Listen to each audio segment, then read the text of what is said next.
Ready? Halo guys, apa kabarnya? Kabar saya baik-baik saja. Oke, kali ini saya akan bawakan alur cerita film Venom yang dirilis pada tahun 2018 lalu. Film ini disutradarai oleh Ruben Fleischer dengan skenario oleh Scott Rosenberg, Jeff Pinner, dan Kelly Marshall, serta dibintangi oleh Tom Hardy, Michelle Williams, Riz Ahmed, Scott Hesse, Reid Scott, dan aktor keren lainnya. Berkisah tentang seorang wartawan yang hidupnya biasa saja, namun kehidupannya banyak berubah setelah terinfeksi makhluk simbiot dari luar angkasa. Sebelum kita lanjut, saya ingatkan kembali kalau video ini mengandung ikan asin, jadi dimohon bijak untuk menonton. Ready? Ready dong. Baiklah, inilah Venom. Jeng jeng. Diawali dengan awal sebuah perusahaan yang bernama Life Foundation, yang mana perusahaan ini memiliki misi mencari hunian baru di luar angkasa. Mungkin mereka sudah bosan tinggal di bumi, namun para astronot yang dikirim perusahaan ini menemukan sebuah komet yang katanya berisi kehidupan, dan mereka pun berhasil menangkap 4 ekor darinya. Saat hendak pulang ke bumi, salah satu makhluk itu berhasil meloloskan diri, sehingga terjadi kekacauan yang membuat pesawat mereka terpaksa mendarat darurat di sebuah bumi.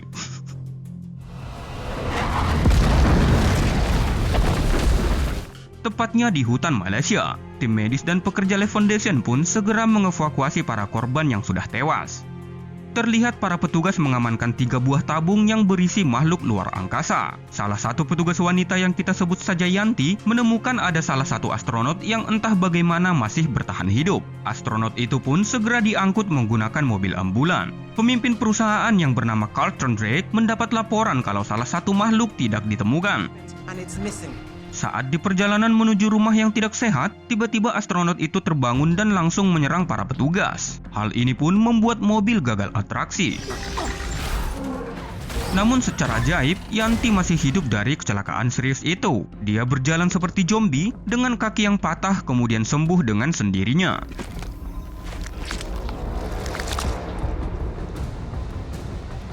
Beralih ke tempat tinggal saya di California. Mimpi maksudnya. Sepasang kekasih yang bernama Eddie Brock dan Annie Wing sedang gebuk-gebukan bantal sebangun tidur. Sungguh pagi yang menyenangkan. Tapi kita nggak akan bahas yang itu. Oke, Annie bekerja sebagai pengacara yang akan menangani sebuah kasus yang berhubungan dengan perusahaan Life Foundation. Sementara Eddie Brock bekerja sebagai jurnalis atau yang sering ngomong di berita-berita. Annie dan Eddie pun berangkat kerja ke tempat masing-masing.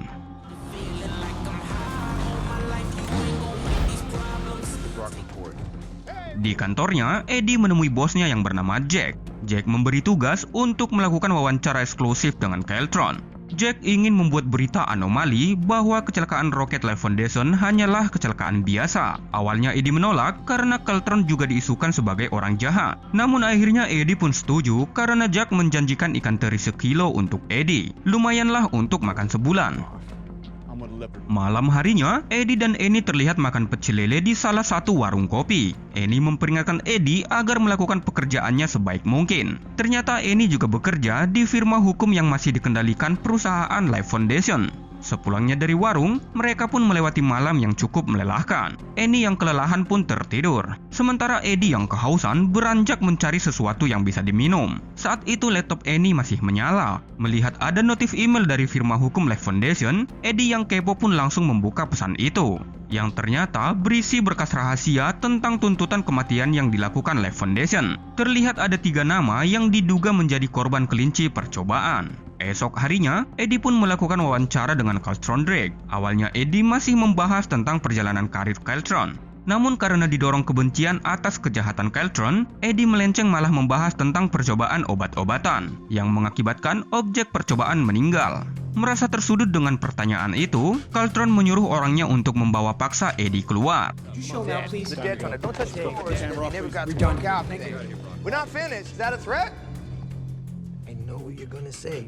Karena kejadian itu, akhirnya Eddie dipecat dari kerjaannya. Jack juga tak jadi memberi sekilo ikan teri seperti yang dia janjikan.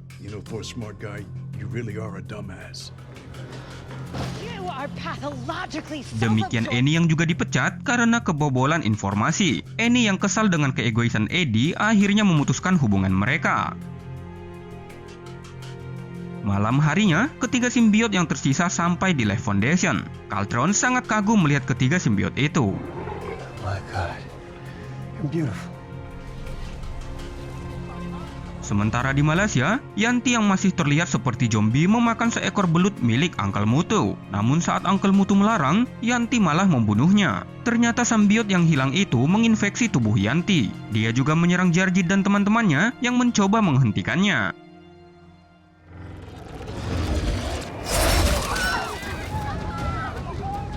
Setelah itu Yanti mendekati Opah Bungkuk, kemudian memindahkan simbiot itu kepadanya. Seketika si Opah bisa berdiri tegap.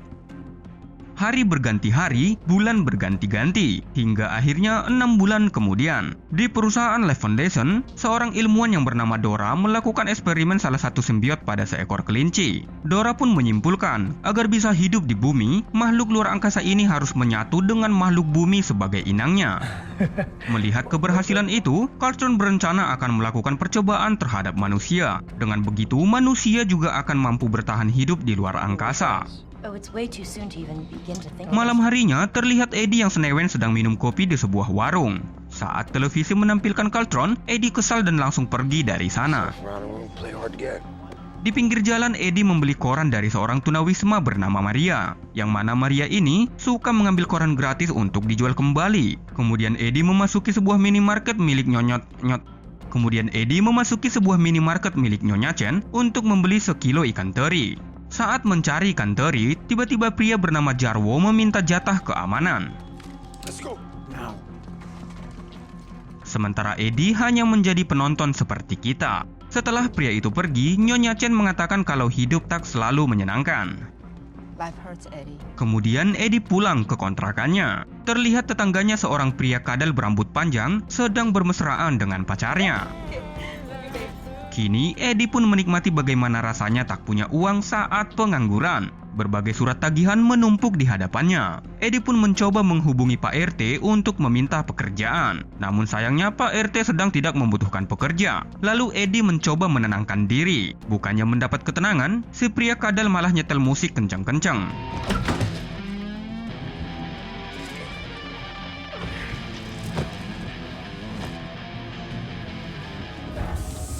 Di perusahaan Life Foundation, terlihat Kaltron telah mengumpulkan beberapa tunawisma untuk dijadikan objek percobaan. Percobaan pertama dilakukan pada tunawisma yang bernama Ishak. Melihat Ishak yang ragu, Kaltron mengatakan sudah tak apa-apa. Kemudian proses simbiosis pun dilakukan. Lalu simbiot dikeluarkan, kemudian memasuki tubuh Ishak. Awalnya memang tak apa-apa, tapi akhirnya tetap apa-apa kan? Matilah Ishak.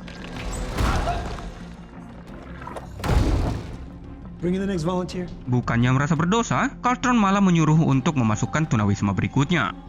Di suatu malam, Eddie yang pengangguran melihat Maria yang tidak ada di tempatnya. Kemudian dia memasuki toko milik Nyonya Chen untuk ngutang mie instan. Saat mencari mie rasa kari ayam, tiba-tiba Dora menemuinya. Dora mengatakan kalau tuduhan Eddie tentang eksperimen itu adalah benar. Kemudian Dora meminta bantuan agar Eddie membantunya untuk membongkar kejahatan Kaltron. Namun Eddie menolak karena masih sekali mewawancarai Kaltron berdampak buruk pada kehidupannya. Lalu Dora memberikan kartu namanya jika suatu saat Eddie berubah pikiran.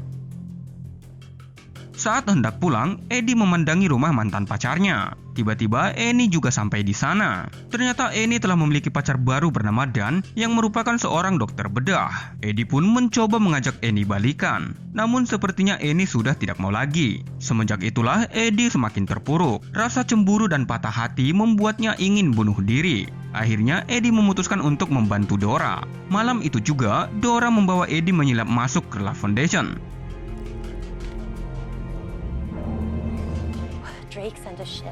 Di sepanjang perjalanan, Dora memberitahu kalau Life Foundation bukan hanya melakukan percobaan obat-obatan, tapi juga percobaan terhadap manusia dan makhluk luar angkasa yang mengakibatkan banyak korban berjatuhan. Saat akan memasuki laboratorium, tiba-tiba datang seorang satpam bernama Tono. Dora pun segera menyuruh Eddie masuk, sementara dia mencoba mengatasi Tono.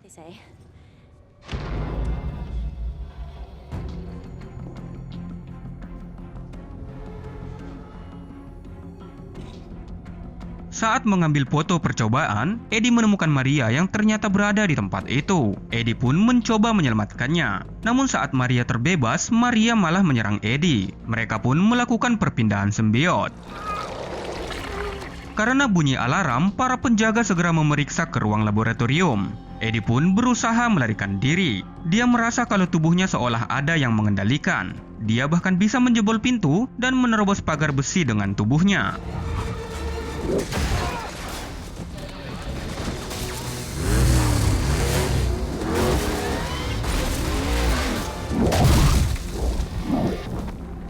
Sampai ke hutan-hutan pun, para penjaga masih saja mengejar Eddie. Namun saat tersudut, tiba-tiba Eddie menghilang entah kemana. Ternyata kemampuan memanjat Eddie melebihi kemampuan monyet. Sesampainya di kontrakan, tiba-tiba saja dia merasa sangat haus dan lapar yang berlebihan. Dia memakan apa saja yang ada di dalam kulkas, bahkan meminum air keran dan memakan sisa ayam goreng dari tempat sampah. Saat menghadap cermin, Eddie melihat matanya berubah dan suara besar memanggilnya. Eddie yang kaget pun menghantamkan dirinya ke tembok. Sementara di Life Foundation, Carltron marah karena salah satu simbiotnya hilang dicuri orang. Namun ada kabar baik kalau kondisi inang dari salah satu simbiot sudah stabil. Carltron pun merasa senang melihat itu. Find my symbiote. Now! Sementara opah yang terinfeksi salah satu simbiot kini sudah berada di bandara dan akan menaiki pesawat menuju San Francisco. Terlihat kalau pakaiannya belum juga ganti selama 6 bulan ini. Karena sudah 6 bulan gak mandi, simbiot itu pun berpindah ke tubuh seorang bocil. Eddie yang tersadar dari pingsan melihat kembali hasil foto yang dia ambil sebelumnya. Kemudian dia menemui Annie yang sedang makan bersama pacarnya di sebuah restoran. Eddie memperlihatkan bukti kejahatan yang dilakukan Carltron. Namun tiba-tiba saja, rasa lapar dan hausnya kumat lagi. Dia bahkan hilang kendali dan memakan makanan milik orang lain.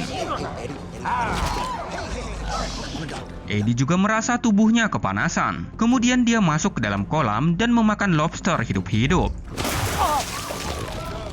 Melihat Eddie yang bertingkah aneh, pacar Eddie pun membawanya ke rumah sakit.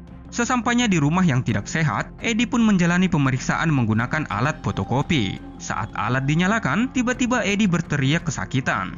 Terlihat wajahnya terkadang berubah seperti setan, dan pun menghentikan mesin itu.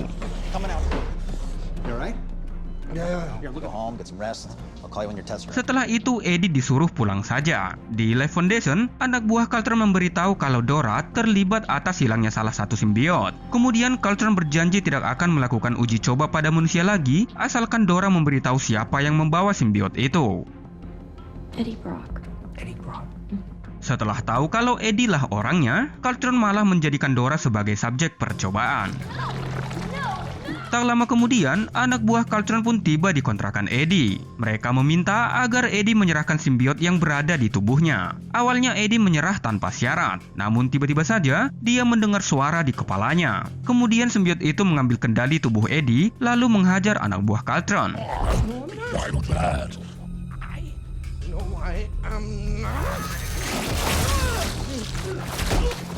I'm so sorry about your friend.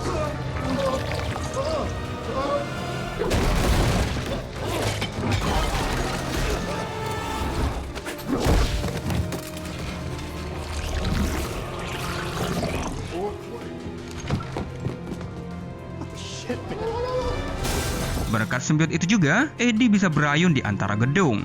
Lalu dia menaiki motornya, kemudian pergi melarikan diri. Sementara anak buah Carltron masih saja mengejarnya. Mereka menerbangkan ratusan drone untuk menyerang Eddie. Dengan bantuan simbiot, Eddie juga bisa melakukan hal-hal yang luar biasa.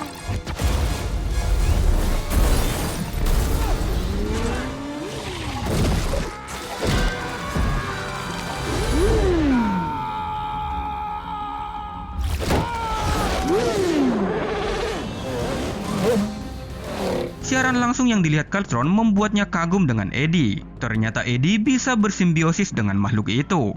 Bukannya melihat spion, Eddie malah menoleh ke belakang yang membuat dirinya menabrak mobil orang.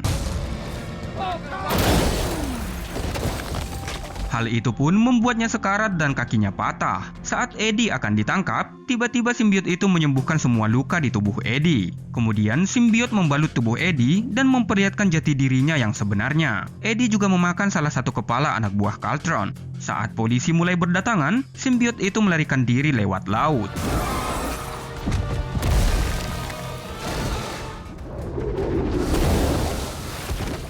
Di suatu tempat, simbiot itu memperlihatkan wajahnya dan memperkenalkan diri sebagai Venom.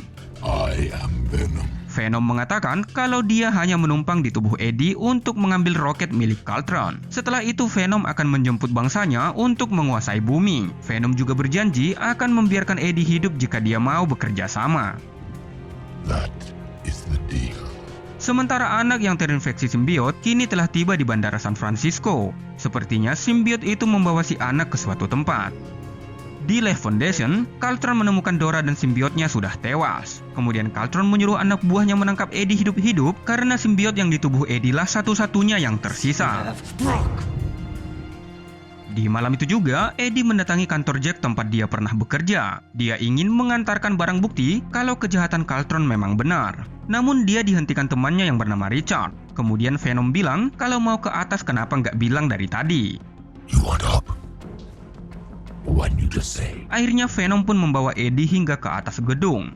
Sesampainya di atas gedung, Venom mengagumi keindahan kota San Francisco. Lalu tiba-tiba sebuah pesawat melintas dengan suara bising, membuat Venom kesakitan. Eddie yang hampir terjatuh ke bawah berhasil diselamatkan Venom. Lalu Eddie memasuki ruangan Jack, kemudian meninggalkan bukti kejahatan Caltron di sana. Eddie juga menuliskan sesuatu di atas kertas yang artinya aku tidak butuh ikan teri lagi. Setelah itu, Eddie pun turun menggunakan lift. Sesampainya di bawah, satuan kepolisian sudah menunggu di depan pintu. Venom pun membalut tubuh Eddie, kemudian menghabisi para polisi. Copy.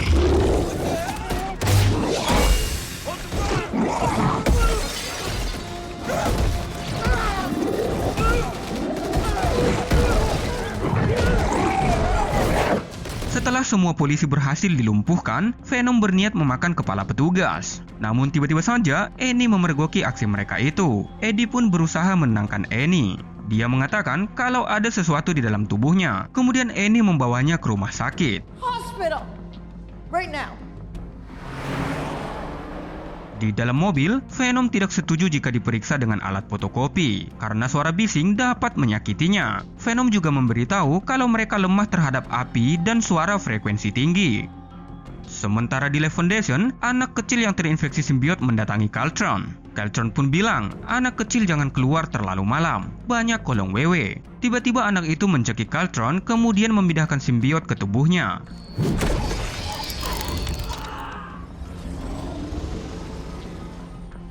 Setibanya di rumah sakit, Dan memberitahu Eddie kalau hasil pemeriksaan sebelumnya memperlihatkan organ dalam Eddie mengalami kerusakan parah. Lalu Venom bilang kalau dia sudah menyembuhkan semua kerusakan itu. Saat Dan membawa Eddie masuk ke mesin fotokopi, Venom langsung mencekiknya. Melihat itu, Annie menyalakan mesin MRI sehingga Venom yang kesakitan akhirnya keluar dari tubuh Eddie. Kemudian Dan langsung menutup pintu kaca, sementara Eddie sendiri langsung pergi dari sana. Saat Dan dan Annie sibuk berdebat, Venom melarikan diri lewat ventilasi udara. Kemudian Venom memasuki tubuh anjing. Di hadapan Venom, anak buah Caltron menangkap Eddie. Tak lama kemudian Annie juga datang dan menemukan kalau Venom berada di tubuh anjing. Di Life Foundation, Caltron menanyai di mana simbiot miliknya. Caltron juga bilang kalau dirinya akan membuat manusia dan simbiot hidup berdampingan. Berdasarkan pengalamannya, Eddie pun bilang kalau simbiot itu sangat berbahaya. Mendengar itu, simbiot yang berada di tubuh Caltron pun marah. Simbiot itu bernama Riot yang memiliki tubuh lebih besar.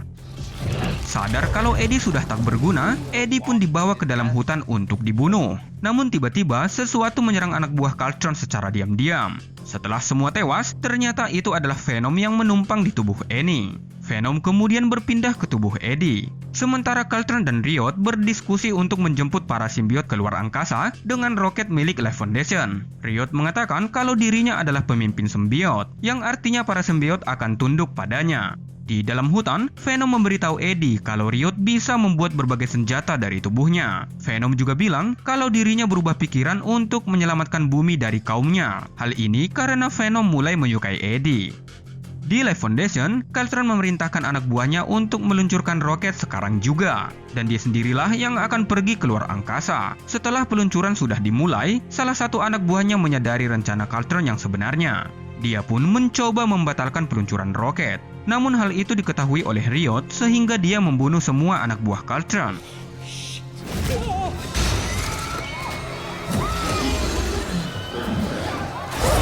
Setelah itu, Riot melompat keluar gedung untuk menaiki roket keluar angkasa. Venom yang melihat Riot sadar kalau kekuatannya tidak akan mampu menandingi Riot. Namun dia tetap nekat akan menyelamatkan bumi. Saat Riot hampir mendekati roket, Venom pun mencoba menghentikannya. Mereka pun gelut.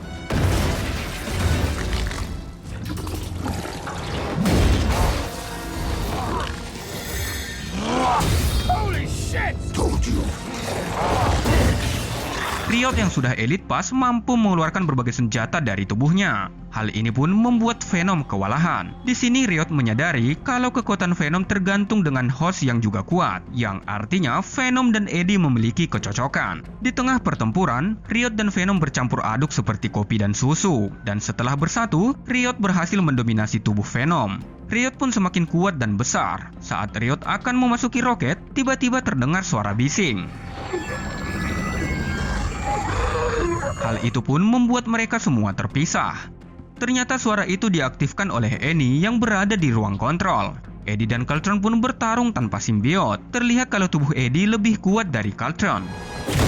Diam-diam Keltron meraih Riot yang berada di bawahnya, kemudian menikam Eddie hingga begini. Setelah itu Riot pergi memasuki roket. Sementara di bawah, Venom mendekati Eddie yang sudah sekarat. Akhirnya Eddie dan Venom pun kembali bangkit. Saat roket sudah lepas landas, tiba-tiba Venom melompat ke arah roket. Kemudian Venom merobek tangki bahan bakarnya sehingga roket itu hancur. Puh. Ledakan itu menewaskan Riot dan Keltron di dalamnya. Sementara Venom berkorban menyelamatkan Eddie dari kobaran api. Dia mengatakan, "Goodbye, Eddie." Goodbye, Eddie.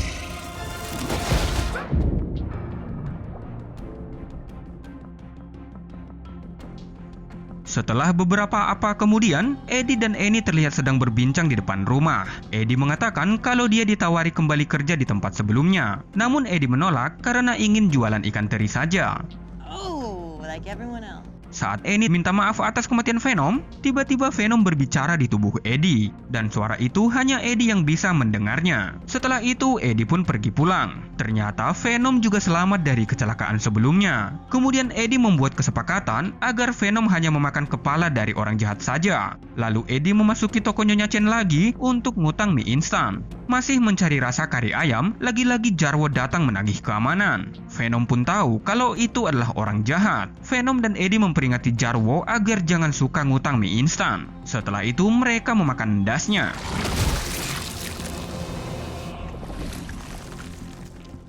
Sebelum kita udahan, masih ada scene kredit di akhir film, yang mana Eddie tak jadi jualan ikan teri dan malah kembali menjadi jurnalis. Dia diberi tugas untuk mewawancarai Cletus Kasady yang ditahan di penjara San Quentin, yang mana Cletus sendiri merupakan seorang pembunuh berantai yang sangat berbahaya. Cletus mengatakan saat bebas nanti akan terjadi pembantaian. There's gonna be carnage. Dan film pun bersambung. Untuk menonton sambungan filmnya, silakan kalian cek di deskripsi. Link ada di sana. Begitulah alur cerita Venom 2018 ini. Pesan yang tidak ada dalam film ini adalah jangan pura-pura lupa bayar hutang. Terima kasih telah menonton, dan sampai jumpa di konten selanjutnya. Bye.